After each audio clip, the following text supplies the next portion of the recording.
On va attendre quelques minutes, s'il vous plaît.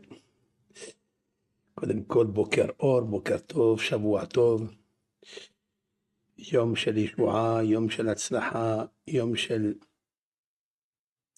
אור בחושך.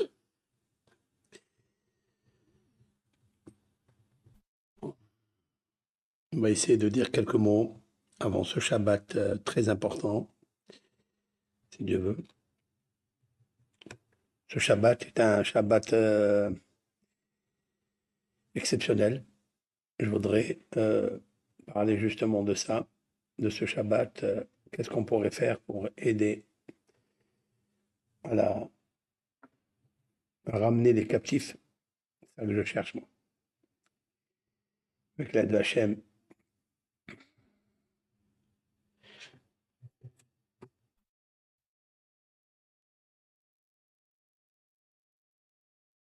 Je suis sur TikTok, je suis sur Facebook, YouTube. Bonjour à tout le monde, j'attends parce que les gens ne sont pas avertis, pas annoncés. Et avec l'aide d'Hachem, mon but dans ce cours, d'expliquer en relation avec la situation. Je n'ai pas de solution, mais il y a toujours une idée, il y a toujours une astuce, il y a toujours quelque chose à faire. Donc voilà, je sais que beaucoup de personnes sont attelées à lire les psaumes dans le groupe que nous avons créé, le groupe La Belle Âme et Armée des psaumes. Je sais qu'il est 13h, ouais, heure française. Donc il est 13h10. Avec l'aide de Hachem. Ouais, Shabbat de la paix, Shabbat Shalom de la paix. J'attends encore quelques personnes pour essayer de faire ce cours, essayer d'aider dans la mesure du possible. Alors, notre but à nous, dans ce cours, toujours, c'est de trouver des idées, des conseils pour améliorer la situation, la rendre meilleure. Ça, le but de l'homme, d'attiser la haine ou autre chose. Moi, je sais, donc j'attends un petit peu de personnes qui arrivent au fur et à mesure. Je sais que notre équipe, la Belle Âme et Armée des psaumes, est en train de lire les psaumes, mais il pourrait s'arrêter un petit moment. Je voudrais parler de quelque chose de très important pour ce Shabbat. J'ai deux conseils pour ce samedi, Shabbat Parashat Noach, la paracha d'un homme qui cherche la vertu, qui cherche la piété, un homme qui craint l'Éternel, et ce que lui dit Dieu dans cette section, il est très important, c'est en relation justement avec les activités et avec l'actualité, ce que nous devons faire pour calmer tous ces bruits de déluge qui s'abattent sur le monde. Et je voudrais aussi donner une ségoula, une haïtsa, une vertu pour la semaine prochaine. Alors tout d'abord, je voudrais vous montrer la petite vidéo que vous connaissez tous, je ne sais pas si vous la connaissez, comme ça on voit les vrais dégâts de l'histoire.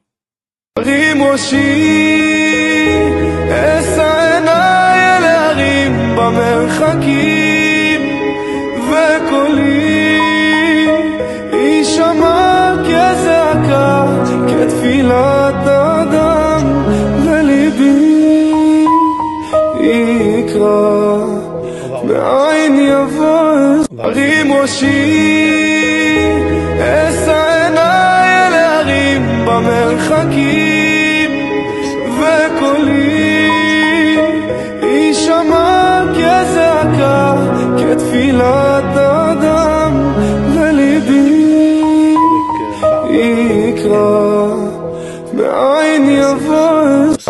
ראשי, אשא עיניי אל ההרים במרחקים, וקולי יישמע כזעקה, כתפילת אדם, וליבי יקרא, מאין יבוא ארים ראשי, אשא עיניי אל ההרים במרחקים, וקולי יישמע כזעקה, כתפילת אדם, וליבי יקרא, מאין יבוא ארים ראשי, אשא עיניי אל ההרים במרחקים, וקולי יישמע כזעקה, כתפילת אדם, וליבי יקרא, מאין יבוא ארים ראשי, אשא עיניי אל ההרים במרחקים, וקולי יישמע כזעקה, כתפילת אדם, וליבי יקרא. Le monde et ça c'est voilà.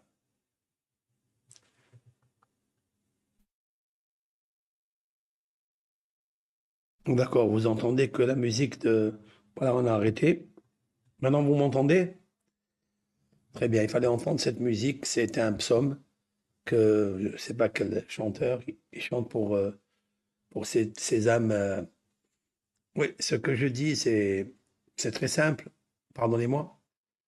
Au moment où il y avait la musique, donc il n'y avait pas l'écoute. Ça va, d'accord. Je reviens. Alors, mon but dans ce cours, et je tiens à toujours apporter quelques conseils, quelques astuces, comment libérer le monde de cette terrible horreur, ce terrible massacre. Je vous ai montré la vidéo qui montre les...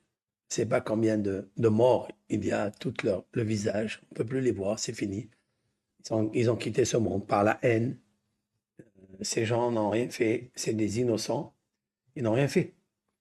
Alors, bien sûr que, voilà, c'est la barbarie, c'est le crime, c'est la... Et ça profite à qui tout ça? Ça profite à qui? Bien sûr que la vengeance que Dieu fera dans le monde, c'est lui qui sait la faire. Et il arrivera un moment pour ça. Il n'y a personne qui échappe. Quand il fait du bien, il y a un miroir universel, ça lui revient. Mais si quelqu'un il prend des flèches ou quelqu'un il prend des scuds et il envoie, ça lui revient aussi. Ça revient chez lui.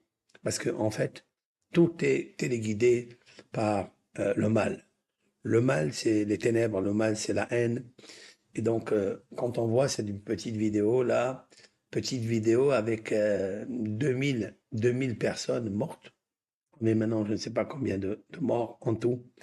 Et bien sûr, il y a aussi du côté palestinien, il y a aussi des gens qui meurent à cause de la guerre, parce que vous savez très bien que ce groupe-là qui est là-bas, à Gaza, c'est un groupe terrifiant, c'est un groupe très, très, très mauvais, très, très, très mauvais. C'est vraiment, c'est comment Hachem, l'Éternel, toi, le grand Hachem, occupe-toi d'éradiquer ce mal-là. Et à cause de ça, comme j'ai dit, celui qui est voisin de quelqu'un qui est mauvais, quand la maison, elle brûle de celui qui est mauvais, eh bien, elle brûle aussi celle qui est à côté. C'est comme ça. Qu'il soit un homme pieux, le voisin d'un mauvais, lui aussi, il succombe, lui aussi, il paye très, très cher. Donc, il est nécessaire de faire très attention, de quitter ces endroits où il y a où tôt ou tard, il y a des bombes, il y a des meurtres, il y a des crimes, il y a des morts.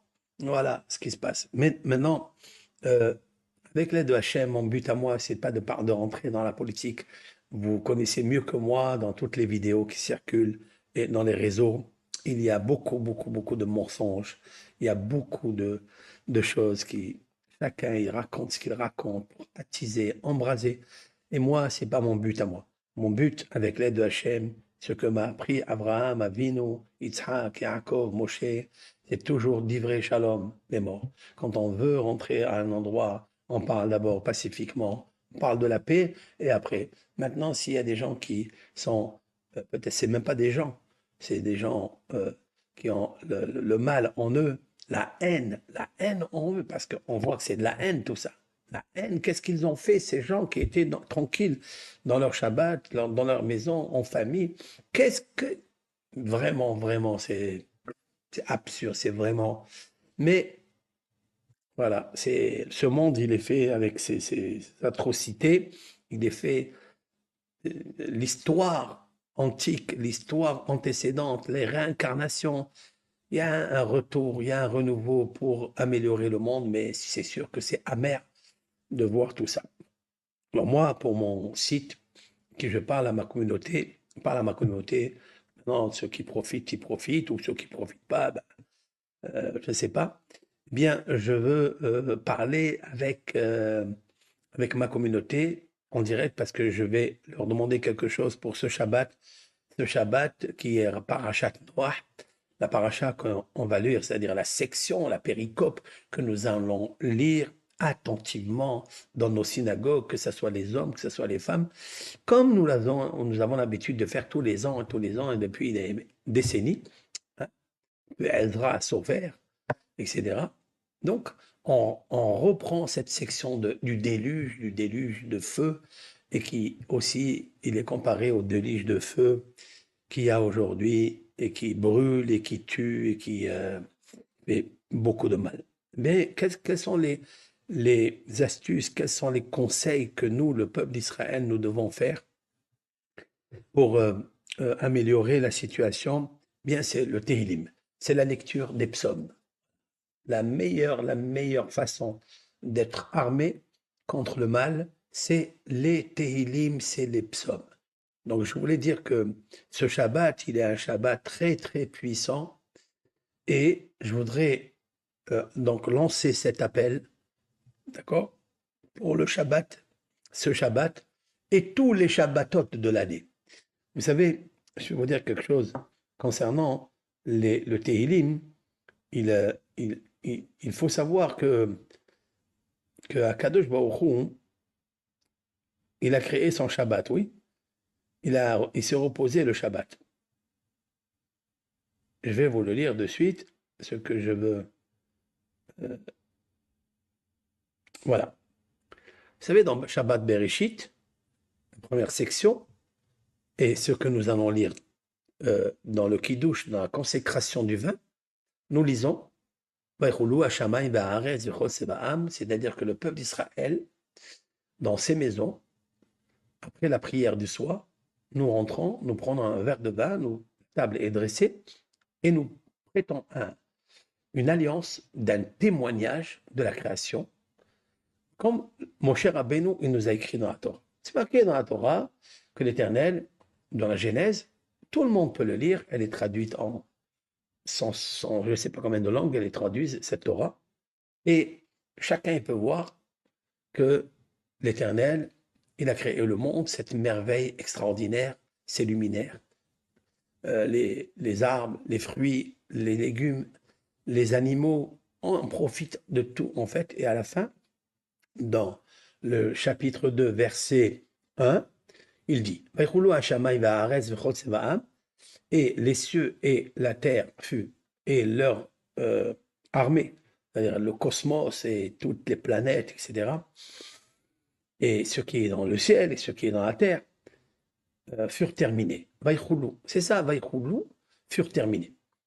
L'Éternel donc a fini le 7e jour, Melarto, son travail. Bon, son travail, c'est pas que Dieu il travaille avec les mains ou avec autre chose, c'est impossible de dire une chose pareille, mais l'Éternel, par sa pensée, il a un plan, par sa parole, il construit. Donc c'est la parole de Dieu et la pensée de Dieu où se trouve le plan, et il le concrétise avec la parole. Cher Asa qu'il a fait, donc le monde qu'il a fait, Vaishbod Bayom Hashivei, et il se reposa le 7e jour, Mikol Melarto Asher Asa. Donc vous savez très bien que là, il y a un dévoilement extraordinaire que je voudrais dire. Il y a des sages d'Israël depuis on va dire 400, 500 ans, ils ont instauré la lecture des Tehillim, des psaumes, tout le Shabbat. Il y a partout, il y a un rabbin au Canada, qui s'appelle le Rav de Toch. C'est une ville qui est exceptionnelle. Bon, le Rav n'est plus là. Il a instauré dans sa communauté, c'est une ville. Sa communauté est une ville où ils habitent que des Juifs. Et là-bas, ils font le Tehillim tout le Shabbat. Ils commencent depuis l'aube jusqu'à 2h30, comme ça, 2h30 de lecture. Il y a 150 psaumes. Et donc, toute la communauté, elle lit les Tehillim, et après, ils pratiquent la prière, ils rentrent, et ils font leur prière, etc., la lecture de la Torah, etc. Et vous savez très bien que le Harizal, Rabbi Chaim Vital, tous ces grands sages d'Israël, ils ont dit que le meilleur arme pour nous, individuellement, je ne parle pas maintenant en général ou de la situation d'actualité, la guerre ou autre chose, non, je parle pour sortir de sa galère, sortir de son exil, de sortir de son captivité, si l'on peut dire aujourd'hui. Il faut lire les psaumes car ils apportent à l'homme un réconfort et ça lui enlève, ça lui retire l'angoisse, ça lui retire toutes les tristesses, tous les malheurs. Voilà. Donc, le jour du Shabbat, qui comme ce jour de repos où l'âme reçoit un supplément d'âme que la semaine, c'est sûr et certain que la lecture des Tehillim, elle est puissante et le roi David, ça a été un homme de piété grandiose et il nous a écrit des choses. Alors, bien sûr que dans les psaumes, il n'y a pas que la louange à Dieu, il y a aussi l'historique. Le roi David va rappeler plusieurs fois ce qui s'est passé en Égypte, dans le désert, avec Moïse. Quand on était dans le droit chemin, qu'est-ce que Dieu nous a fait? Quand on a quitté le droit chemin, qu'est-ce que Dieu il nous a punis? Tout est marqué là-bas. Le roi David, il a retracé l'histoire sans gêne et sans honte. Il a tout expliqué, mais à la fin, il dit, mais Hachem, après, il nous a repris, il nous a... Comme j'ai dit hier à cette personne qui m'a demandé, mais comment ça se fait que vous retournez en Israël, que vous êtes revenu en Israël alors que vous êtes un peuple maudit? Je lui ai dit, monsieur, le peuple d'Israël n'est pas le peuple maudit. Le peuple d'Israël est le peuple le plus béni. Il est marqué nulle part, aucunement. Même quand les prophètes, même quand Moïse, il s'est mis en colère et il leur donnait des avertissements et des réprimandes et des reproches très durs, jamais Moïse ou Moshe ou Ézéchiel ou Échaïa ou Jérémie, les 48 prophètes, personne n'a sorti. Vous êtes un peuple maudit. Qui a sorti une chose pareille? Qui? C'est vraiment celui qui parle de ça et rendra des comptes devant l'Éternel. Il rendra des comptes. Parce que celui qui étudie vraiment la Torah, et convenablement, il n'y a pas marqué le peuple maudit, Hasbe Shalom, c'est le peuple le plus béni. D'ailleurs, Balaam, quand il a voulu les maudire, Dieu, il a transformé sa malédiction en bénédiction. Et lorsqu'il lui a dit, alors j'ai le béni, Balaam, il a vu que Dieu ne voulait pas les maudire. Alors il dit, alors j'ai les bénis, il lui a dit, j'ai pas besoin de toi. J'ai pas besoin. Ki baruchu, il est déjà béni par Abraham, Yitzhak, Yaakov. Il est déjà béni. Ça, c'est marqué dans la Torah. Vous pouvez aller le chercher dans Parashat Balak, dans la section de Balak. Lorsque Balaam voulait bénir Dieu, voulait maudire Dieu, il transformait ses paroles parce que c'est un peuple béni. Pas à la ligne, mais c'est un peuple qui a quand même 613 lois. Il y a 613 lois. Et c'est des contraintes, c'est des difficultés. Et on lui demande à ce peuple-là, et c'est ce qu'il a accepté, hein, il a dit au Mont Sinaï, je ferai et je comprendrai. Il l'a dit, il l'a accepté, et bien il est obligé d'y aller jusqu'au bout. Il ira jusqu'au bout. Maintenant, quand il y a 613, vous savez, 248 lois positives, il y a 365 lois à ne pas faire. L'homme, la nature de l'homme, c'est quoi? C'est d'avoir envie de telle et telle chose, bien manger du porc, manger des, je sais pas moi. Tu aurais dit non, toi le juif, tu manges pas. Tu veux manger de je sais pas, du chameau, non, du cheval, non, des crustacés, des langoustes, je ne sais pas moi. Tout ça, c'est bon. Et la Torah, tu dis non, interdit. Oh, c'est dur hein, pour lui.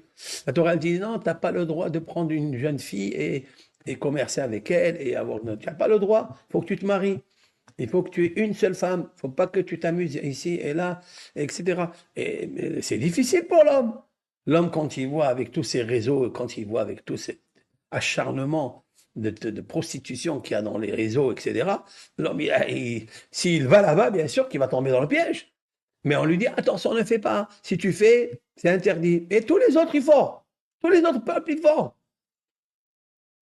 Tout le monde. Toi, tu dis non.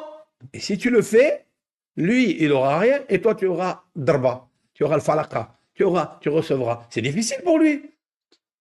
Dieu, il dit, je veux que tu sois intact, que tu sois mon fils. Mon fils, ça veut dire, tu as accepté et tu as fait un serment. Tu es sorti d'Égypte, tu feras tous ces 613 millions. C'est pas évident, hein? 365 lois négatives. Maintenant, je vais vous dire quelque chose. Quand on a vérifié les 7 lois noahiques, vous savez qu'il existe 7 lois noahiques. Bien, si vous remarquez, a expliqué un très grand sage, hein, que dans les 7 lois noahiques, il y a que ne fais pas, ne fais pas, ne fais pas, ne fais pas. C'est que des lois négatives, c'est-à-dire ne transgresse pas l'idolâtrie, ne prends pas la femme de l'autre, tu dois t'attacher qu'à ta femme, tu dois créer des tribunaux pour enrayer, éradiquer l'iniquité, tu dois aimer la justice, après tu ne dois pas voler, etc. Il y a 7. Tu n'as pas, tu n'as pas, tu n'as pas. Il y a 7. Dans ces lois-là, il y a, c'est-à-dire, je parle de lois positives, je ne parle pas qu'il n'y a pas de propriété, de bonté, de générosité, je ne parle pas de ça. Mais les lois qui sont inscrites, il n'y a que des lois négatives. Ne fais pas, ne fais pas, ne fais pas, ne fais pas. Il n'y en a que 7. Chez nous, il y a 365 lois. Donc ça veut dire que tous les autres, à part les 7, sont permises pour les nations. Sont permises. Sont permises, ils peuvent les faire. Maintenant, dans le peuple d'Israël, il y a les 248 lois positives. Et c'est encore pire, c'est difficile pour eux. Alors comment vous voulez qu'on dise que ce peuple, il est maudit? Mais ça ne va pas. Il n'est pas maudit, ce n'est pas un problème de maudit, il est béni. Mais pour être béni avec une bénédiction complète, il faille pratiquer ces lois. Parce qu'il n'y a que ces lois qui vont attacher son âme avec la spiritualité. Peu importe. Ça, c'est juste une petite préface que je disais. Le Shabbat, il est très difficile à accomplir. Ça veut dire que le Shabbat, je n'ai pas le droit de prendre la voiture, je n'ai pas le droit de prendre la télévision, je ne peux pas prendre mon portable, je ne peux pas allumer le feu, je ne peux pas cueillir dans mon jardin une belle poire, une belle cerise. Je n'ai pas le droit d'arroser. Ce n'est pas un jour de repos pour faire un travail. Ce travail, tu le fais dans la semaine. Tu as 39 travaux, tu peux le faire dans la semaine. Et Shabbat, aucun de ces travaux, tu n'as pas le droit de le faire. C'est difficile pour un juif. Vous croyez que il est maudit. Pourquoi? Parce qu'il n'a pas obéi Dieu. Mais pour obéir Dieu, avec les 613 lois, 365 négatives et 248 positives, lève-toi de bonheur. Va le faire toi. Va, celui qui parle, celui qui lève sa bouche et qui l'ouvre comme un cochère. Va le faire toi un peu. Essaie d'accomplir déjà les 7. Tu vas voir un peu comme c'est difficile. Ouais. Donc Dieu, il nous aime tellement qu'il dit, je veux que tu sois parfait, complet. Alors c'est difficile. C'est difficile pour nous. Mais de là à dire que Dieu, il nous a maudits, Dieu préserve. Je dirais toujours que celui qui ouvre sa bouche et qui dit cette malédiction sur le peuple d'Israël rendra des comptes à l'Éternel. Il lui rendra des comptes. Pas aux hommes, les hommes, ce sont des marionnettes. Nous sommes tous des marionnettes. Nous sommes des incapables. Nous sommes déjà très faibles. Nous sommes déjà malades de tout ce qui arrive dans le monde avec les pathologies particulières et les pathologies de l'âme du monde. C'est terrible ce qui se passe. Donc, c'est pas ça le but. Laissons Hachem faire ce qu'il a fait. Donc, ça, la transmission de celui, je ne sais pas qui a commencé à transmettre ces paroles que vous êtes, que vous pour plus revenir en terre sainte, c'est tout ça, c'est des blablabla. Le peuple d'Israël est le peuple choisi de Dieu. C'est le peuple qui incombe le plus de lois. Et tant mieux, parce qu'au jour où on arrivera à les connaître, ces lois. On connaîtra le vrai Créateur. Parce que c'est Moshe, c'est la Torah qui a dit. C'est vrai, la Torah, elle a marqué aussi que quand vous allez en Eretz Israël, appliquez la justice, appliquez le loi de la Shemitah, le Shabbat.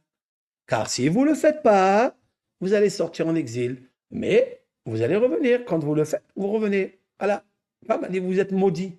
On a dit une chose pareille. Donc ça, c'est une réponse à cette personne d'hier soir et à tous ceux qui écoutent aujourd'hui. Maintenant, le but, il n'est pas là. Je reviens au Shabbat. Dans Shabbat Bereshit, alors on dit que le Shabbat, il est fait pour l'étude. Parce que si on ne travaille pas, on fait quoi alors?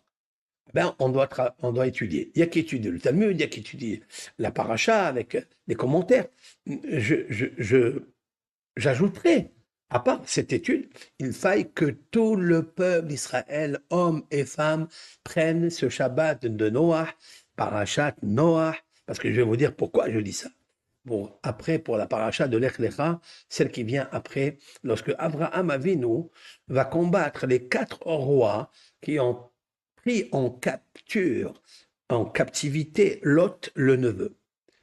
Nous allons le voir dans la section Lech Lecha, la guerre des 4 rois contre les 5 rois, et on se demande pourquoi la Torah, elle dépense des lettres, des versets, alors qu'elle est avare en général. Et ici, elle nous raconte depuis le chapitre 14, parachat Lech Lecha, hein, lorsque Abraham, Dieu lui demande de quitter sa maison, donc Babel, là-bas, Bagdad, Shinar, il dit vas-y en terre de Canaan, etc.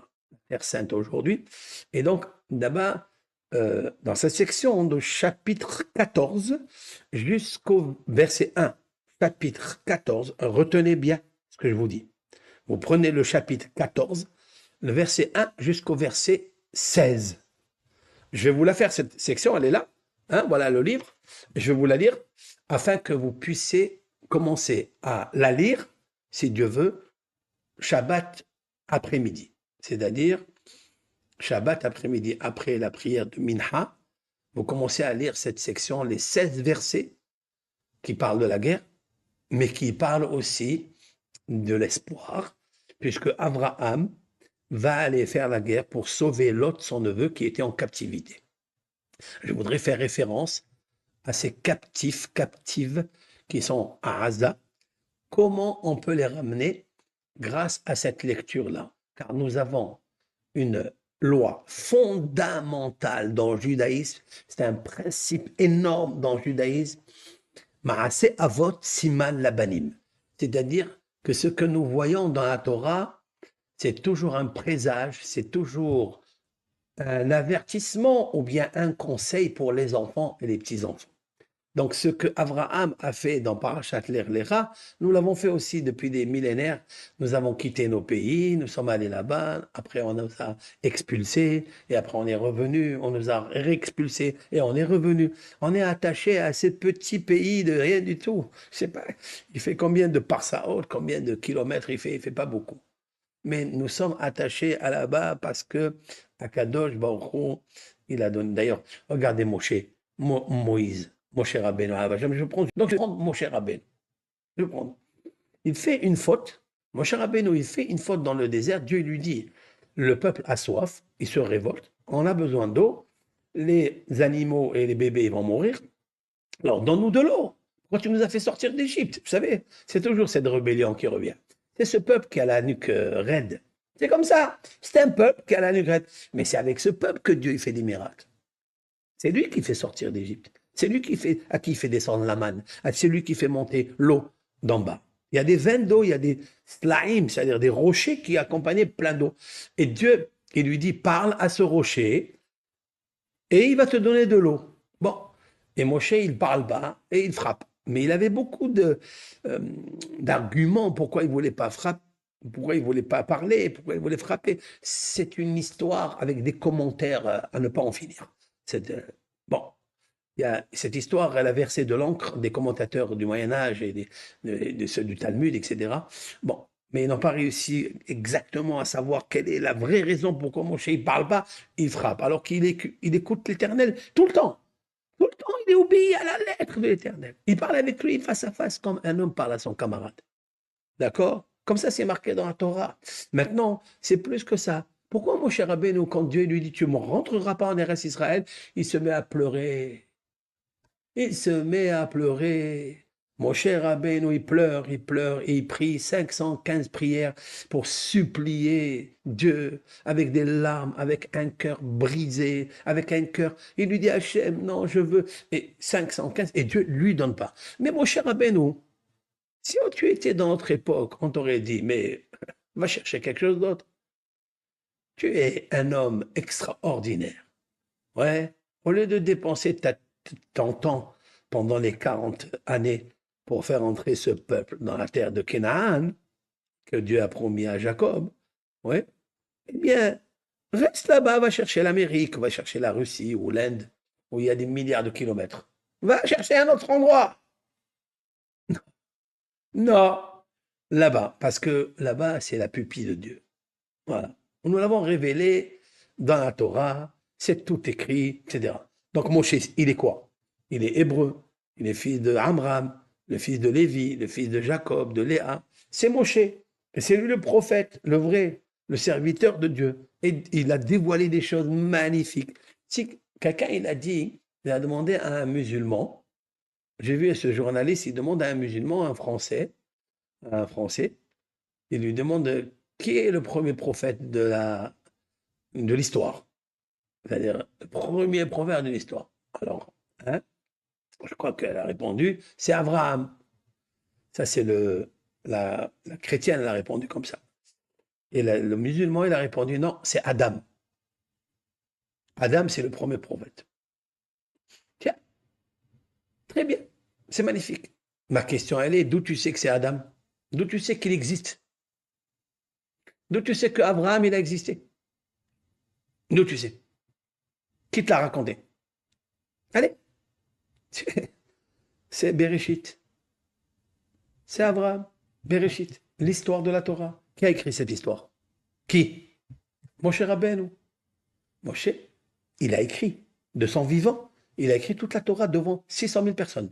Devant eux, il a écrit toute la Torah dans le rouleau de Sefer Torah, 304 805 lettres, de Bereshit jusqu'à la fin, le Pentateuch, 5 livres, ils sont écrits dans le rouleau. C'est le même de partout dans toute la communauté, c'est le même. Et là-bas, on parle de Adam. Et sa femme, comment elle s'appelle? Hawa. D'où tu sais, toi? Qui te l'a raconté? Montrez-moi un livre d'archives je ne sais pas de quel pays antique. Ouais, antique, le plus antique qui existe. Montrez-moi ça. Personne. Donc, celle qui a répondu Abraham, elle a aussi raison. Celui qui a répondu Adam, lui aussi, il a raison. Mais ma question, d'où tu le sais? Ah, c'est marqué dans le Coran. Ouais, c'est vrai. Mais qu'est-ce qu'il a dit dans le Coran? Moussa. Il a écrit. C'est marqué ça, mais Vourache. Donc, c'est extraordinaire. On se rejoint tous. On se rejoint. On est tous pareils. On a tous eu la même tradition dans l'écriture, mais pas dans les lois. Il y a eu après pas une ségrégation, une discrimination, pas du tout. Chacun a choisi son chemin. Chacun sa lumière. Dieu, il a dit à Abraham, Isaac et Jacob, voilà comment vous allez le conduire. Jacob, il a eu son petit-fils qui est Moshe. Moshe, il a écrit la Torah. C'est celle-là que nous avons. C'est dans cette Torah qui parle dans Bereshit de Adam. Qui nous a parlé des 5 rois, des 4 rois? Qui nous a parlé qu'Abraham, il a quitté son pays pour aller à Jérusalem? Qui nous a parlé que Sarah, elle était mariée avec Abraham, elle est descendue en Égypte et que le roi d'Égypte, il voulait lui faire du mal? Qui nous a parlé de ça? Qu'il est remonté avec Hagar, qui a donné Ishmaël? Qui nous a donné ça? C'est la Torah. Donc, restons avec la Torah. Et qui nous a dit qu'il y a 613 mitzvot pour le juif? C'est la Torah. Qui nous a dit qu'il y a 7 lois noahiques? C'est la Torah. Vous voyez? C'est Moshe. Donc Moshe, bon, Dieu il dit, tu n'as pas écouté ses paroles. Il fallait parler au lieu de frapper le rocher. Très bien. Moshe Rabbeinu, il lui dit, écoute, bzat. Bzat, ça veut dire, ben, tu veux pas. Quand nous, on s'énerve, on demande quelque chose et papa, il dit, je veux pas, ou ton ami, il dit, non, je veux plus faire la paix avec toi. Tu lui dis, bzat. En arabe, ça veut dire, ben, tu n'en veux pas, tant peu pour toi. C'est ça que je veux dire. Pourquoi Moshe, il ne dit pas à Hachem, oh, tu ne veux pas que je rentre en Israël, eh bien, je rentre ailleurs. Donne-moi un autre terrain, donne-moi un autre pays. Non. Non, non, non. Donc Moshe, il est quoi? Yoshua, il est quoi? Aaron, il est qui? Etc., etc. Ça veut dire quoi? On est attaché à là-bas. On est obligé de revenir là-bas. Veshafti Beshalom El Betavi. Je suis obligé de revenir là-bas. Parce que c'est une terre qui est petite, mais qui est reliée directement avec Hachem. Donc, c'est dans la Torah où c'est marqué que le peuple d'Israël doit revenir à sa terre. Ne dis pas qu'il est maudit. Attention à toi. Ça veut dire que Dieu préserve, tu blasphèmes même Moïse, tu blasphèmes Abraham, tu blasphèmes tout ce qui est marqué là-bas dans cette Torah. Alors, il faut faire très attention à ça. Et à cause de cette transmission erronée, mauvaise, toutes les religions se disputent de là et de là et de là. Dommage. Dommage. J'ai toujours souhaité, j'ai toujours prié, et aux yeux de tout le monde, si j'étais à l'ONU, si je vais à l'ONU, et que chaque pays dit ça et ça et ça, voilà ce que je leur dirais. J'ai envie maintenant, je souhaite maintenant qu'il y ait une résurrection de l'auteur de la Torah. Une résurrection de cet homme-là, qui vient, qui ressuscite. Mais on ne sait pas où il est enterré. Ça aussi, c'est bizarre, c'est curieux. On ne sait pas où il est enterré. Ils ont cherché des millions de chercheurs. Personne n'a trouvé. Parce que c'est marqué dans la Torah et personne ne connaît jusqu'à aujourd'hui où est la sépulture de Moshe Rabbeinu. C'est quoi jusqu'à aujourd'hui? Ça veut dire jusqu'à aujourd'hui. Depuis et maintenant. Et personne ne saura. Personne. Jusqu'à ce qu'il y ait la résurrection. J'ai dit à Hachem, s'il te plaît, montre la vérité à toutes tes créatures, à tous ceux qui sont les semblables, tes créatures. Montre-leur. Et alors, comment on fait? Moshe, la résurrection de Moshe. Ressuscite-le. Moi, je voudrais aussi la résurrection de Shlomo HaMelech, du roi Salomon et de David. Je voudrais cette résurrection qui vienne et qui nous dise qui a créé le temple, le premier temple. Qui l'a créé? Qui a acheté ce terrain là-bas où est posé le temple? Qui l'a acheté? C'est marqué dans les livres. C'est marqué un contrat de David HaMelech, le roi David, avec Aravna. C'était un Hittite, c'est un citoyen israélien qui avait ce terrain. Donc il s'est procuré, je ne sais pas comment il est arrivé à l'avoir, peu importe. Ce sont les 7 pays de Canaan qui étaient avant nous. Mais Abraham, il reçoit un ordre d'y aller là-bas. Qui a acheté le terrain où est construit le temple? C'est David. Il y a un contrat, c'est marqué dans la Torah. Jamais personne ne peut apporter un contrat. Personne. Alors donc, s'il y a des vérités, on va commencer là-bas. C'est l'histoire où nous sommes tellement ignorants, c'est elle qui va régler le problème. Mais qui va écouter maintenant le livre? La haine, elle s'est embrasée dans le monde. Dans les cœurs, il n'y a que des disputes. Celui dit comme ça, l'autre il dit comme ça. Hachem, l'Éternel, le Créateur de toutes tes créatures, amène la lumière de suite. Amène-la, qu'on finisse avec toutes ces guerres, avec toutes ces méchancetés qui arrivent dans le monde.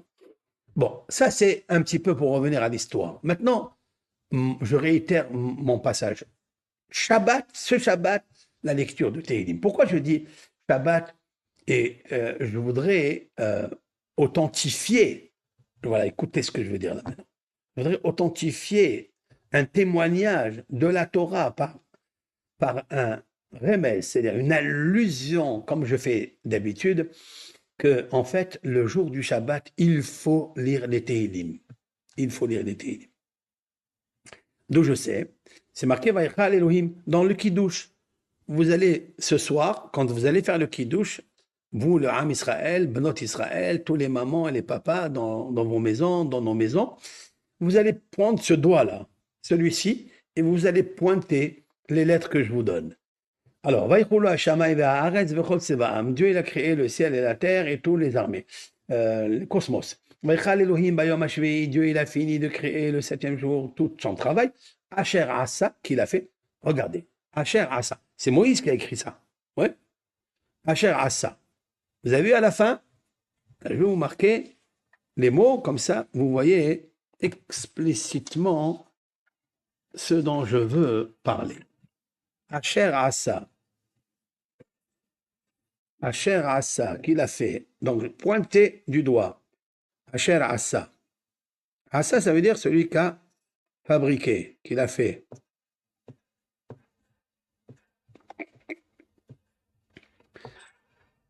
Voilà. Asher Assa. Vaishbot. Il s'est reposé.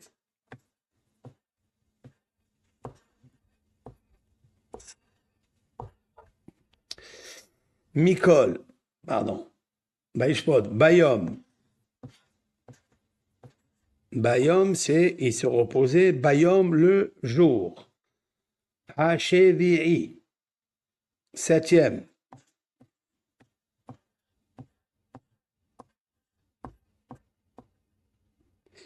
Chevi. Oui. Je vais le marquer en gros. Le Yud. Voilà. Mikol, de tout. De tous les travaux, quoi. Mikol. Voilà. Je vous ai marqué ici ce verset, donc, qu'on va lire ce soir. Oui. Voilà.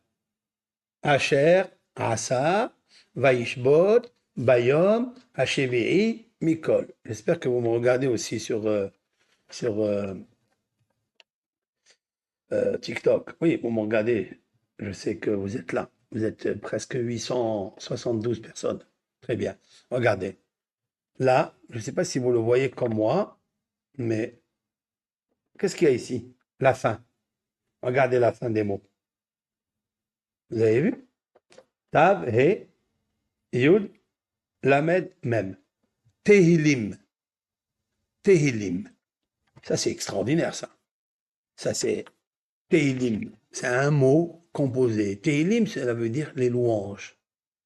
C'est le remerciement à Dieu. Toutes nos prières qui sont dans la culture et dans le cultuel et dans le culturel, car le cultuel, c'est vrai que c'est très différent entre le cultuel et le culturel. Culturel, ça peut être un dancing, ça peut être musique, ça peut être un spectacle, ça peut être la science, ça peut être l'algèbre, ça peut être la mathématique, ça peut être tout ce qui enrichit l'esprit de l'homme. La musique enrichit, un spectacle enrichit.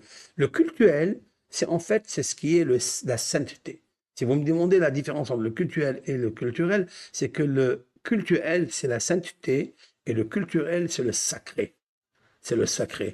Quelqu'un, une personne qui étudie la science, qui étudie la médecine, il se renforce dans le sacré. Sacré bonhomme, sacré intelligent, parce qu'il s'enrichit son esprit d'intelligence peut-être artificielle aujourd'hui, mais aussi véridique, d'accord, de connaître le cosmos, l'astronomie, l'astrologie, les rêves. Tout ça, c'est le culturel. Ouais. Enseigner le Talmud, enseigner la langue, enseigner l'histoire, c'est le culturel. Le culturel, c'est en fait, nous devons être des hommes culturels pour arriver au sacré, parce que la vie, elle est sacrée, et l'étude, elle est sacrée, pour qu'un jour, on se modifie et on se bonifie notre corps qui est loin de la sainteté.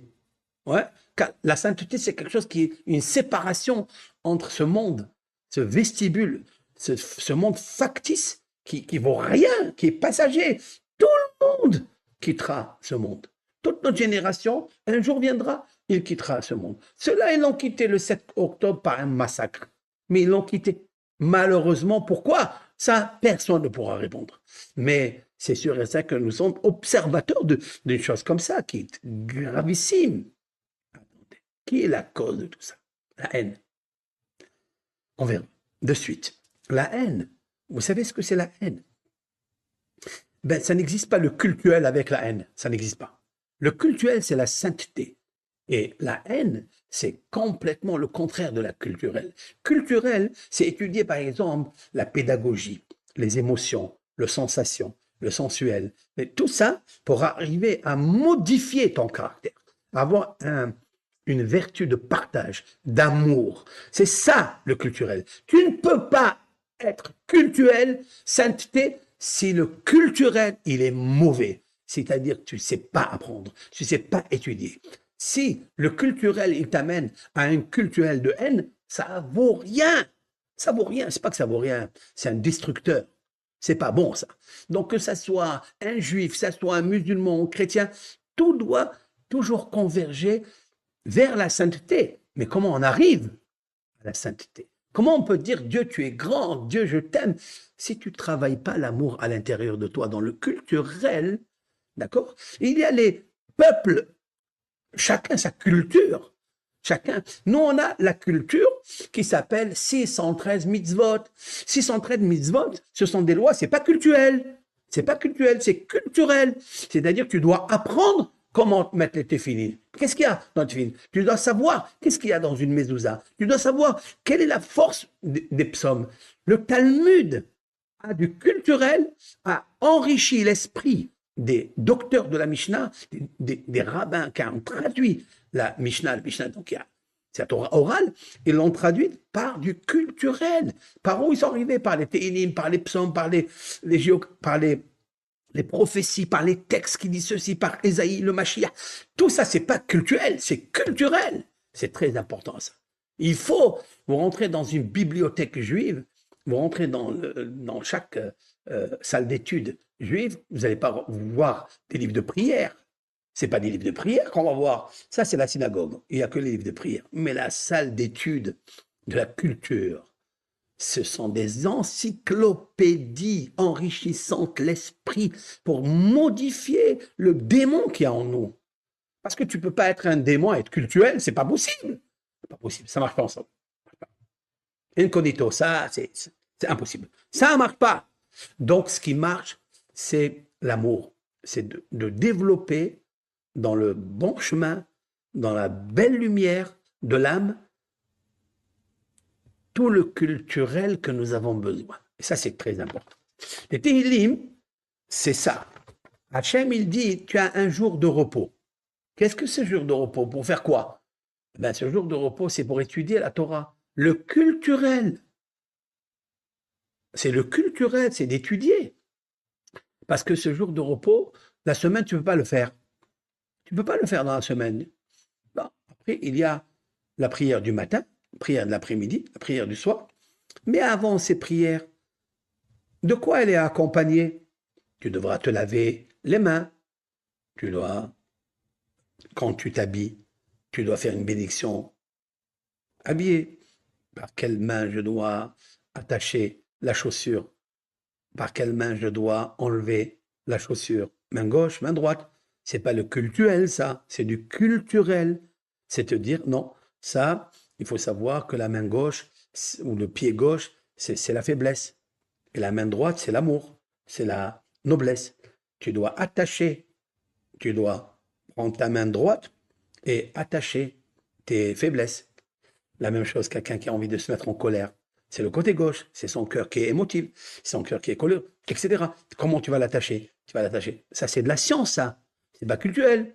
Ça, c'est culturel. Donc, tu vas attacher les forces négatives par les forces positives. Comment on arrive, etc. Aujourd'hui, il y a un déluge de feu. Comment on va arrêter ça? Avec la prière, c'est sûr. Mais si on n'arrange pas le cœur, si on n'arrange pas ici la haine qui est à l'intérieur, mais tu peux prier jusqu'à demain matin. Toute ta vie, tu peux prier. Dieu, même pas, il fait attention à nous. D'abord, Dieu, il dit, attention à ne pas verser le sang. J'arrive de suite. C'est dans la paracha de Noah. Dieu, il parle à Noé et il lui dit quelque chose. Maintenant, je réitère en bref, quelle est la méthodologie pour ce Shabbat? Ce Shabbat, puisque c'est un Shabbat où Asher, voilà, Asher, Vaishbot, Bayom, Hashemei, Mikol, Melato, nous, le Ham Israël, repos total des 39 travaux de Shabbat, vous les laissez tranquilles, ces travaux pour la semaine. Dieu y bénira tes travaux, que ce soit dans la moisson, que ce soit quand tu laboures, quand tu cueilles, quand tu récoltes. Dieu te donnera la bénédiction dans tout ton pain, ton eau, et il enlèvera la stérilité, il te donnera il te conférera la multiplicité, etc., etc. D'accord? Mais le jour du Shabbat, c'est fait pour que tu réfléchisses qui est le bon Dieu. Qui est ce créateur qui m'a dit de faire le Shabbat? Pourquoi je dois fermer mon magasin? Pourquoi je dois témoigner par le Kiddush? Parce que c'est ça. Parce que dans ce texte, il est mentionné que Dieu s'est reposé de tous les travaux. Donc toi aussi, tu dois te reposer, tu dois prendre un moment de réflexion. Surtout que le jour du Shabbat, il y a une notion de supplément d'âme, neshama yetera, qui vient en toi. C'est juste tu te prépares pour la recevoir. Mais pour se préparer, il faut préparer le cœur. Tu dois préparer ton cœur, tu dois remplir d'amour, tu dois remplir de compassion, tu dois remplir de partage, tu dois le modifier, tu dois travailler à le modifier. Et c'est pas culturel, c'est culturel. Et comment tu fais? En étudiant la Torah, comme c'est marqué dans le texte, dans le Talmud Barati, etc. Barati lo Torah Tavlin. J'ai créé le mauvais penchant dans tout être humain, et j'ai dit à Israël, tu veux le gagner, à ce mauvais penchant, fais du culturel, la Torah. Il n'a pas dit la prière, il n'a pas dit le cultuel, c'est-à-dire la sainteté. Non, il a dit Torah. Torah, c'est quoi? L'étude de la Torah, la lecture des psaumes. C'est ça qu'il a dit à Hachem. C'est ça, pas autre chose. Donc, les cultures, plus elles avancent. Et là où la culture est rentrée, il n'y a pas de sauvagerie. Là où la culture n'est pas rentrée, il y a la sauvagerie. Ça, il faut le savoir. Il ne se développe pas. Il n'y a que la haine. Pourquoi? La culture. La culture, c'est très important. C'est très, très important. Donc la culture d'aujourd'hui, c'est la lecture des psaumes ce Shabbat. Donc, vous voyez que, vous voyez dans ce texte-là, que vous allez lire ce Shabbat, vous trouverez le nom de Tehillim. Voilà une preuve authentique, véridique sur les rabbins qui ont dit que le jour du Shabbat, il faut lire les Tehillim. Où est la preuve? La preuve, elle est là, chers amis. Elle est là, c'est puissant, ça. Et le jour du Shabbat, c'est incroyable. Il faut savoir que la lecture des Tehillim le jour du Shabbat, elle équivaut à 1000 fois celle de la semaine. Alors je m'adresse avec tendresse à l'adresse de l'équipe que nous avons créée, l'équipe qui s'appelle la belle âme armée des psaumes. Vous voyez, c'est pas l'armée qui bat, qui combat, qui tue, c'est pas ça. C'est un hack, c'est un hack. Laisse-nous de tout ça. Nous, on veut, bien sûr, après, il y a légitime défense. S'il le faut, eh ben, tu es obligé de te défendre. D'accord? D'où est sorti ces armes? Tu combats les hommes avec les armes. Parce qu'il y a les armes aussi qui combattent. D'où c'est sorti, ça? Qu'il faut, si quelqu'un y verse le sang, eh ben, il sera versé par l'homme à qui on a versé le sang. Où c'est marqué ça? Là, dans la section de Noé. Dans la section de Noé. Mais j'arrive de suite. De suite. Maintenant, donc ce Shabbat, s'il vous plaît.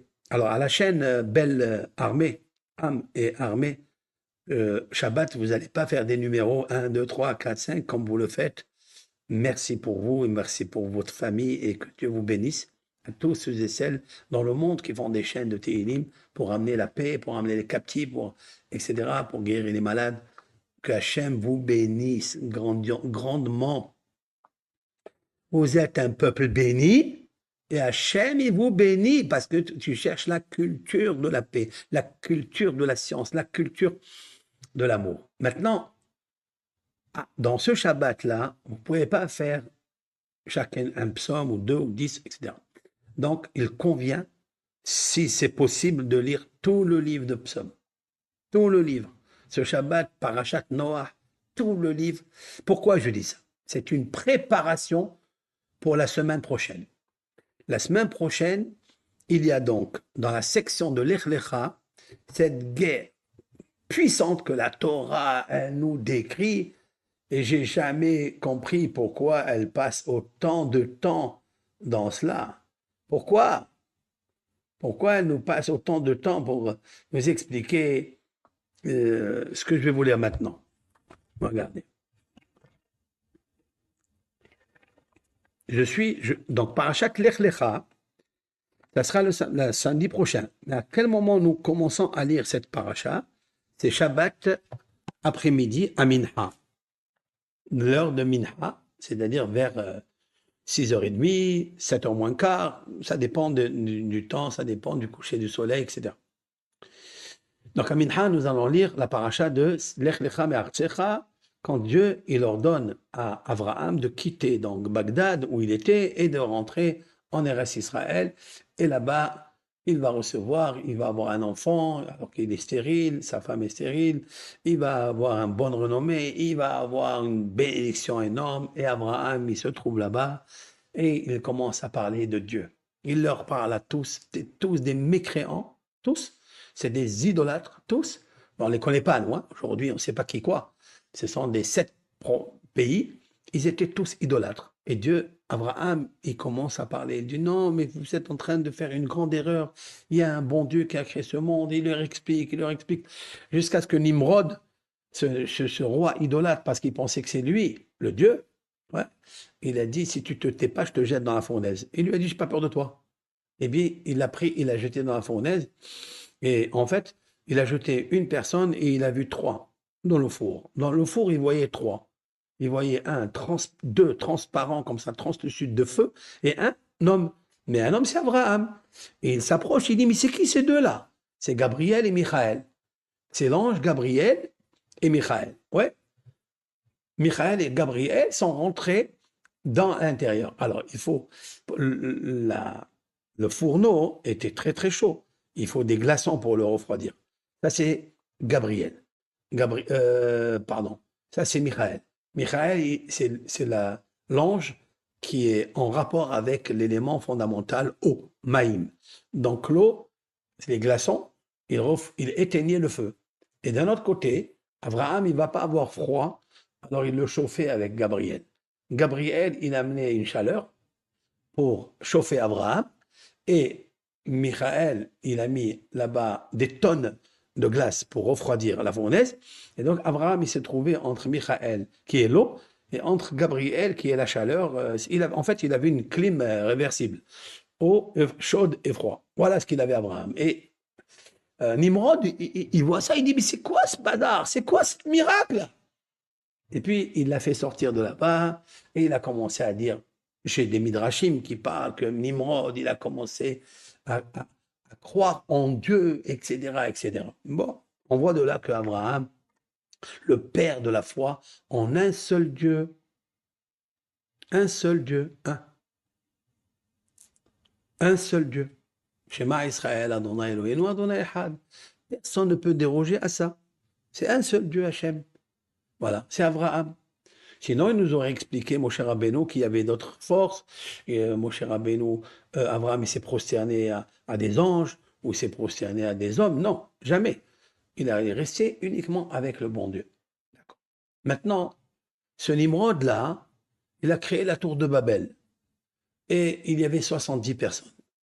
Mais il est resté que quelques-uns parce que Dieu a diffusé, a séparé les langues et a séparé les êtres. Chacun, il est parti où? D'où sont sortis le stock, si on peut dire, des 70 nations. Et à un certain moment dans cette section de l'Ech Lecha, on parle de la guerre. C'est ce qui va arriver dans cette semaine, elle y est déjà, mais nous pouvons avoir l'espoir, avec l'aide de Hachem, grâce à cette lecture que nous allons faire, qui commence dans cette section de l'Ech Lecha, du chapitre 14, verset 1 jusqu'au verset 16. Alors retenez que le jour du Shabbat, vous lirez à Mincha, vers 6h30, vous lirez le chapitre 14 jusqu'au verset 1 jusqu'au verset 16. De quoi il parle? Alors il dit comme ça. Bon, lisez-le en français, moi je vais vous lire comme ça, en substance, d'accord, en résumé. Vayhi bime Amraphel melech Shin'ar. Ceci arriva le temps de Amraphel, roi de Sen'ar. C'est qui? C'est qui ce Amraphel? Amraphel, regardez, la Torah, elle déguise toujours par allusion qui était cet homme-là. Parce que pour nous, les lecteurs d'hier, d'aujourd'hui, d'avant-hier, après cette lecture-là, cette écriture de la Torah, cette histoire, on ne sait pas qui est cet homme. Mais Amraphel, c'est la dichotomie de Amar, Paul. C'est-à-dire, il a dit Paul. Paul, ça veut dire faire tomber. C'est qui? C'est Nimrod. Nimrod veut se venger de Abraham Avinu. Il veut se venger de lui. Parce qu'il l'a déstabilisé dans la croyance. Il avait le cultuel de sa personne, le culte de sa personne, et Abraham, c'était le culturel pour dévoiler le cultuel de Hachem. Que Hachem 1, pas 10. Amraphel, alors Amar Paul, il lui a dit, pile, fais tomber Abraham dans la fournaise. Donc il était le roi de Shinar. C'est quoi Shinar? Melech Babel. C'est justement celui qui a créé la tour de Babel. C'est lui. Ça s'appelle Shinar à l'époque. Même maintenant, ça s'appelle Shinar. D'accord? Bon, il y a trop de secrets dans le mot. Il y a beaucoup de mystères dans le mot Shinar. C'est pas le moment de parler de ça. Maintenant, Arioch, Melech El Assar, tous ces dénoms, il y a 4 rois. Ils sont sortis en guerre contre Béra, le roi de Sodome et Gomorre, et Birsha, Melech Amora, c'est ça, Gomorre. Shinav, c'est un nom de roi, Melech Adma, le roi de Adma. Ce sont des pays, des civilisations, des groupes avec des noms. Ils ont commencé à faire la guerre contre 4 rois, contre 5 rois, etc., etc. Et la Torah, elle nous décrit des choses ici tellement secrètes qu'on aurait pu peut-être avoir les années de Mathusalem pour aller comprendre ce qui a marqué ici. C'est très puissant. C'est pas une lecture d'un texte superflu. Il y a du flux super à l'intérieur. Et malheureusement, on n'a pas le temps d'expliquer, même si on a une vie longue. On va se concentrer sur cela. Et puis, est venu un fugitif de cette guerre. D'ailleurs, il est venu raconter à Abraham qui a eu cette guerre et son neveu, Lot, d'accord, est pris en captivité. Abraham, il prend avec lui 318 personnes. Voici l'armée d'Abraham. 318 personnes. Shlosh me'ot u'shmone ba'eser, c'est-à-dire 318 personnes. Et il les a armés et ils sont partis faire la guerre. Et Abraham a plié les 4 rois invincibles et il ramène le butin, il ramène les hommes. Et c'est marqué à la fin, je vais vous lire ça. C'est marqué, voilà.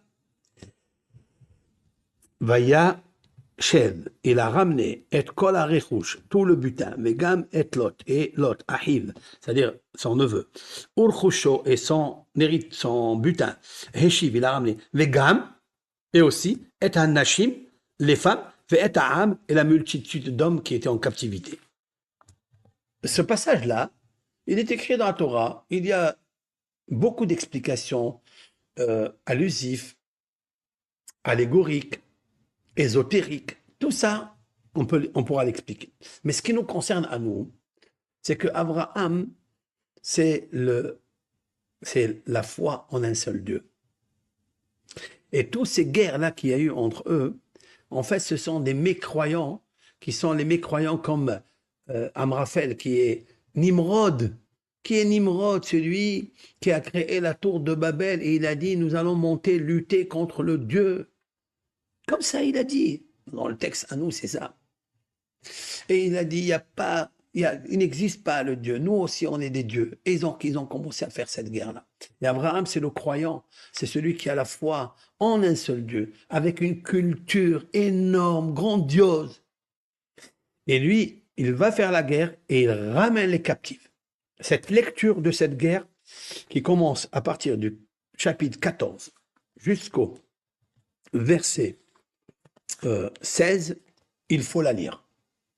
Une fois par jour, et je commence à partir de Shabbat à Minha, de la lire, avec les psaumes que nous allons lire le matin et quelques psaumes l'après-midi, pour terminer le livre. Oui, lisez ça et continuez à la lire dimanche, lundi, mardi, mercredi.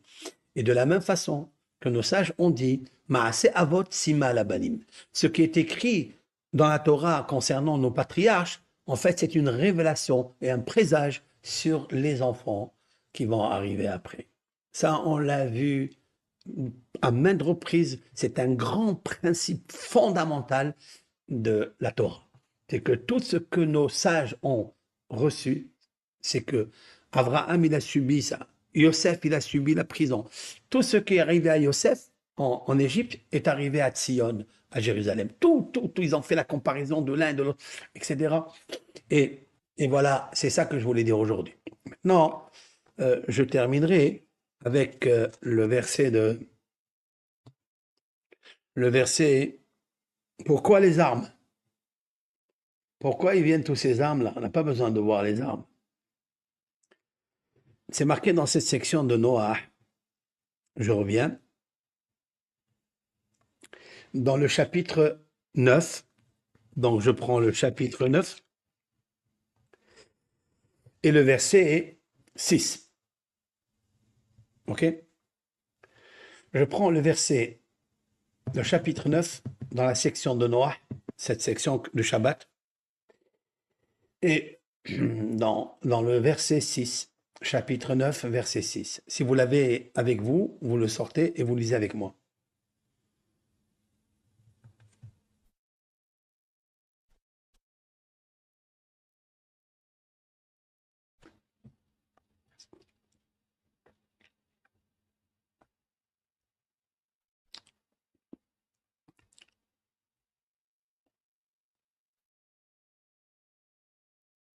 Shofer, je traduis mot à mot. Shofer dam ha-adam, celui qui verse le sang de l'homme. Si quelqu'un, il prend un couteau, il prend un fusil, il prend une hache, et il verse le sang d'un être humain. Damo ba'adam, damo ishafer. Donc je reprends. Celui qui verse le sang de l'homme, par l'homme, son sang sera versé. Celui qui verse le sang d'un homme, par l'homme, son sang va verser. C'est pas marqué par Dieu. Pas marqué par Dieu sera versé. Dieu, il dit dans sa parole à Noah. Et toute la question, elle est, qu'est-ce que ça a à voir ici? Pourquoi nous parler maintenant de ça? Je vais vous dire pourquoi. Enfin, du moins, une explication. C'est pas la science infuse. Une explication. Vous pouvez être d'accord, vous pouvez pas être d'accord. Moi, je suis un historien. J'aime les choses et les expliquer. Si l'explication, elle vous plaît, tant mieux. Elle vous plaît pas, vous zoomez. Vous partez. D'accord? Maintenant, c'est marqué comme ça. Donc, celui qui verse le sang de l'homme, par l'homme, son sang sera versé. Car l'homme a été fait à l'image de Dieu. Pour vous, croissez et multipliez, fusionnez ou foisonnez peut-être sur la terre et devenez nombreux. Voilà ce qui est marqué ici dans le texte. C'est incroyable. Dans la paracha de Noah, Shofer dam à Adam, celui qui verse le sang, pas Adam damo ishafer. Par l'homme sera versé son sang. Qui betzelem Elohim asa et Adam. Car à l'image de Dieu, l'homme a été. L'image ici, c'est pas l'image, Dieu n'a pas d'image, bien sûr, par les empreintes de Dieu, c'est-à-dire l'intelligence, la culture de Dieu est transmise, est imprégnée dans la créature qu'il a fait, l'homme. Mais Athème, et vous, pérour-vous, au lieu de tuer, multipliez-vous. Shirtsu ba'arez, remplissez la terre.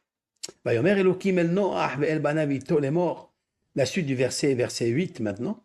Et l'Éternel dit à Noé et ses enfants, Va'ani, et moi, verset 9, Hineni mekim et beriti itechem, me voici accomplir ou contracter une alliance avec vous, ve'et zar'achem aharechem, et avec tes descendants. Ça veut dire, il a voulu lui dire comme ça.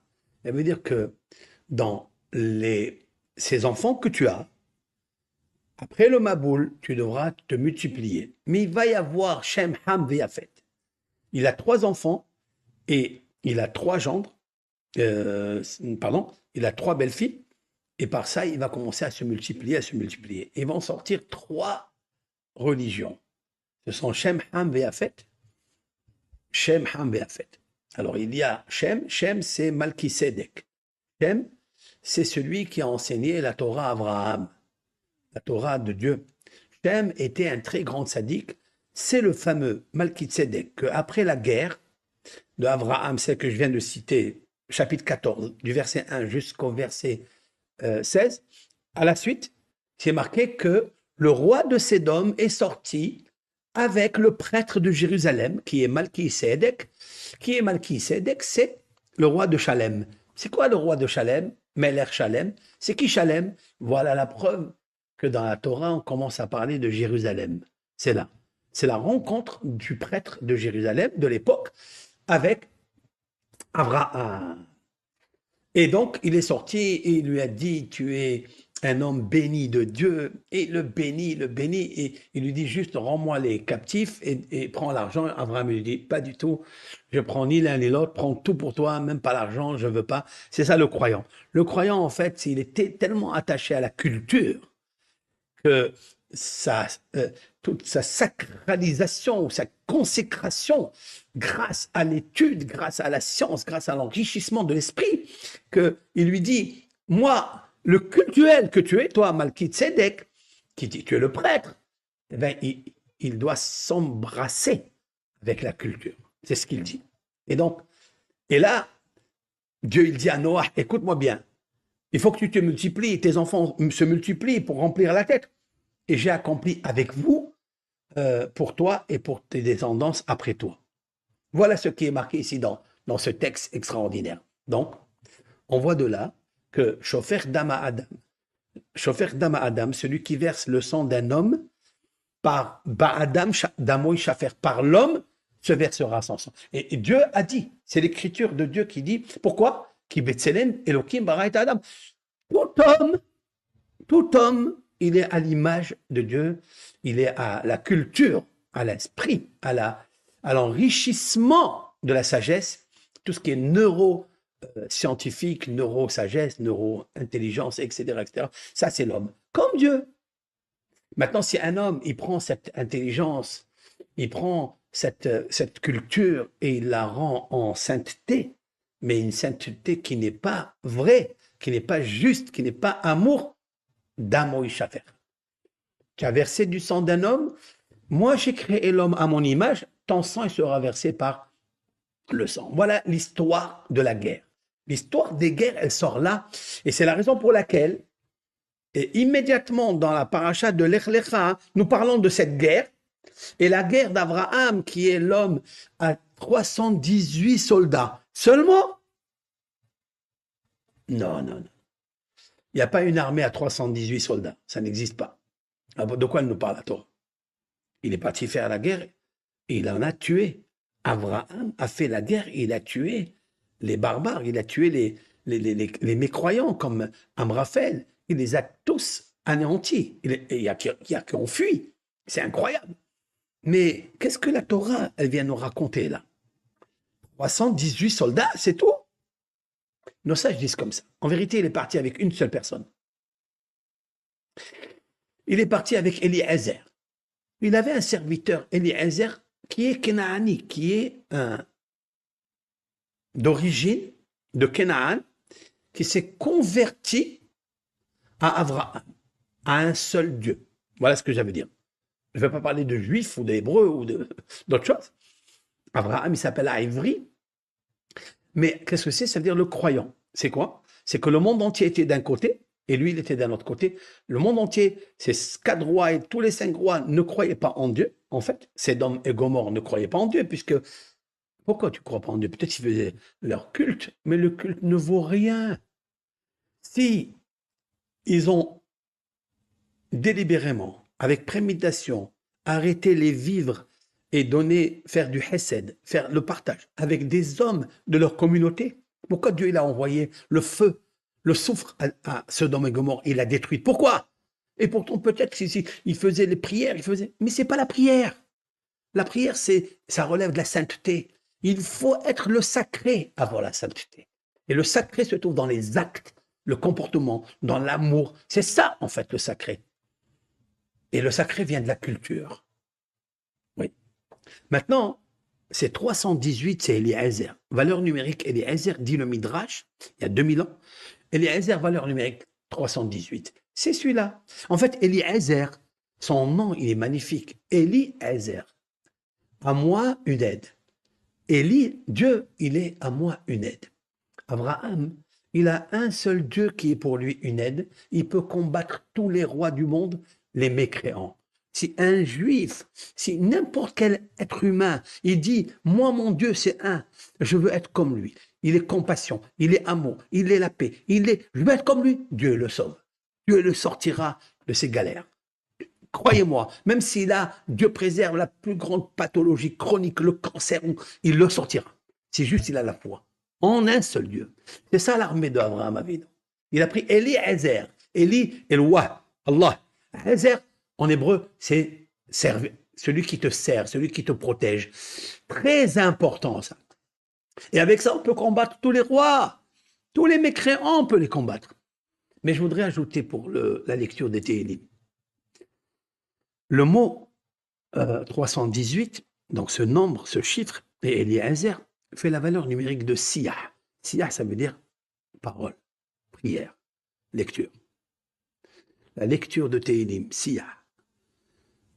Vous voyez, c'est Yitzhak, la Souah Bassade. Et Yitzhak est sorti pour prier, faire des louanges à Dieu. Le psaume, c'est le livre qu'il nous faut répéter, lire avec notre bouche. Toute l'expression et la lecture que nous faisons, c'est Eliezer. C'est le sauvetage qui est fait par Dieu. On peut gagner tous les mécréants. Qu'est-ce qui est marqué là-bas? Que Avraham Avinu, il a ramené les captifs, il a ramené tous les soldats, il a ramené tous les malades. Eh bien, c'est ça ce qui va arriver. C'est juste, avec l'aide de Hachem, nous avons la foi en Hachem, que tous ces innocents-là, qui n'ont rien fait, eh bien, qu'ils reviennent à leur maison. Lot, il n'a pas demandé d'être captif. Et Abraham, il l'a sauvé. De la même façon que cette lecture, la Torah, elle l'a dit. Elle n'a pas dit seulement pour Abraham, elle a dit aussi pour les générations. Parce que Maaseh Avot Sima Labanim, ce qui est une action de nos patriarches, qui est écrit dans la Torah, c'est un présage, c'est un avertissement, c'est on appelle ça, c'est une prophétie pour le futur. Et c'est ça avec l'aide de Hachem. Donc, entre les Télim et entre la lecture du passage 14 au verset 16, dans la section de l'Echlecha, nous allons lire toute la guerre et avec l'espoir du retour des captifs et toute la multitude qui se passera d'ici là. Maintenant, je voudrais terminer avec une note terrible. Pourquoi verser du sang? Pourquoi? Qui est le géniteur de toute cette guerre? Qui est dans sa bouche aujourd'hui? C'est connu internationalement. Tout le monde le sait. l'Iran, la Perse. L'Iran, c'est l'Iran en fait qui est très particulière. On ne sait pas ce qu'il veut. Elle a la haine et elle attise la haine de partout. Malano velazot. Qu'est-ce que nous sommes les musulmans ou les chrétiens, qu'est-ce que nous avons à voir avec ce rat? Qu'est-ce qu'on a à voir avec? C'est lui qui veut verser le sang. Allez-y de partout, verser du sang d'innocents. Ils n'ont rien fait. Qu'est-ce que tu fais avec ces vieillards? Il y a une femme de 80 ou je ne sais pas combien d'années de la Shoah. Elle est rescapée de la Shoah, c'est-à-dire, c'est ça qui est terrible, elle a été sauvée de Hitler à Racha, elle a été sauvée et maintenant elle est prise en captivité là-bas chez les Hamas et l'autre. Incroyable. Mais où vous êtes? Ça, c'est la culture qui manque, la culture, la vraie culture. Ceux qui ont la foi vraiment croyants, qui soient musulmans, qui soient chrétiens, mais qui ont la culture, il n'arrive pas à ça. Je vous dis, il n'arrivera jamais à ça. Au contraire, il veut que tous les semblables vivent en paix. C'est ce que nous souhaitons, que les semblables vivent en paix. Peu importe la religion, l'essentiel, c'est pas le cultuel, c'est le culturel. C'est qu'est-ce que tu apprends à l'école? Qu'est-ce qu'on t'apprend? C'est ça qui est intéressant. Les gens qui sont intellectuels, qui ont des neurosciences, qui connaissent, ils ne sont pas dedans. Les politiques, ils rentrent dans ça, ils rentrent dans ça. La politique, c'est pas, c'est peut-être aussi du culturel, mais un culturel qui a un tic. Ils sont polis, mais ils ont un tic politique. Et ça, c'est pas bon, ça. Il a dit, mon maître, que la politique, j'ai pas dit les politiciens, attention, ne confondez pas, elle est maudite, la politique. La politique est maudite, mais j'ai pas dit les hommes, hein. Attention, ne confondez pas. Je répète. Pourquoi? Parce que quand on rentre dans ça, on peut dire n'importe quoi, on rentre, on ment. Tout ça pour se mettre dans un plateau de télévision et de raconter, du journaliste comme ça. Alors, où tu es, Habibi, tu es en train de perdre ton temps et de faire perdre le temps et d'embraser la haine dans les cœurs des gens. Fais attention à toi, monsieur. Et toute personne qui fait ça, offert à Adam, celui qui verse le sang d'un homme, que ce soit par une épée, par sa parole, par la haine qu'il attise, bah, Adam ou Ishafer, c'est sûr et certain qu'un jour, quelqu'un viendra et le brûlera par sa bouche. Il viendra, on l'attrapera en train de déchirer d'être un menteur et il sera brûlé dans tous les plateaux de télévision. C'est comme ça. Dieu, il a dit. Maintenant, regardez. Eh oui, c'est l'Iran. Eh oui. Regardez avec moi. C'est terrible. Terrible, terrible, terrible. Shofer dama Adam, ba Adam damo Ishafer. Celui qui verse le sang d'un homme, par l'homme, son sang, il sera versé, car l'Éternel a créé l'homme à son image, à ses empreintes, à sa culture.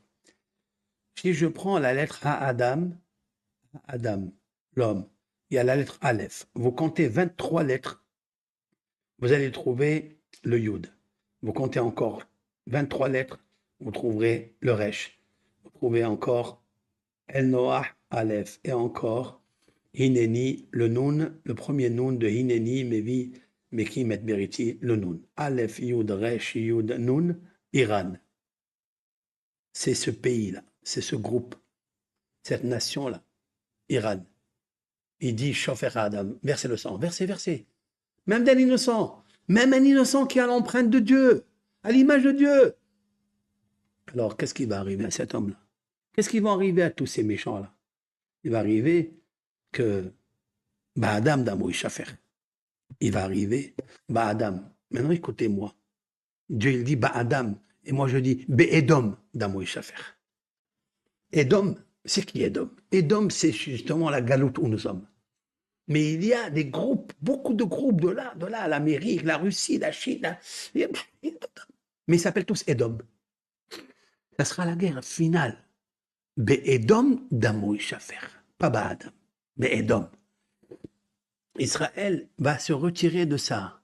D'après les prophéties de Yeshaya, de Irmia, de Micha, toutes ces prophéties qu'on connaît, Israël sera à l'extérieur de tout ça. Parce que Dieu, il va séparer Israël. Israël ne doit pas être l'armée de la guerre. Elle doit se défendre, c'est sûr, mais elle ne doit pas.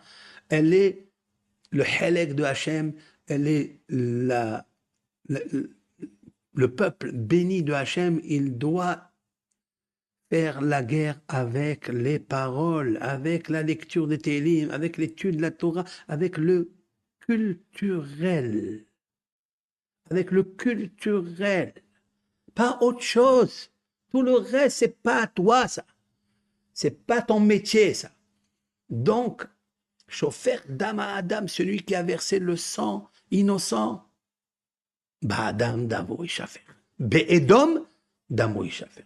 Vous allez voir qu'il va y avoir cette guerre-là entre l'Occident, tout ça, contre la Parse, les Perses et tous ceux qui sont avec eux. Et tous les croyants, que ce soit les musulmans et les chrétiens, seront en dehors de tout ça. Ça, c'est la prédiction que les prophètes ont dit. Donc nous, il faut que Hachem y règle le problème lui-même, qu'il nous règle bien le problème. Nous, on ne peut pas se battre et on ne sait pas se battre et on ne veut pas se battre, on déteste ça. Ce qu'on veut, c'est lire les Teilim, lire la Torah, étudier la Torah, pour servir Hachem, l'Éternel béni soit-il, qui nous a donné le Shabbat, qui nous a donné les fêtes, qui nous a donné les lois. C'est ça qu'on veut. On veut rester en paix avec tout le monde et que Hachem Yitbarach grâce à ça, il nous sort de cet exil grandiose pour qu'on puisse finalement le servir.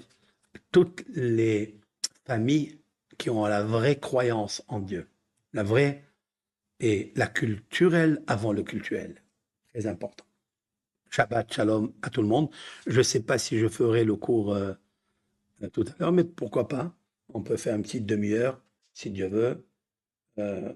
Pourquoi pas? Voilà mon petit cours a fini. Hachem Ya'azor, qu'on puisse toujours avoir que la paix dans notre bouche, et Hachem, il fera le reste.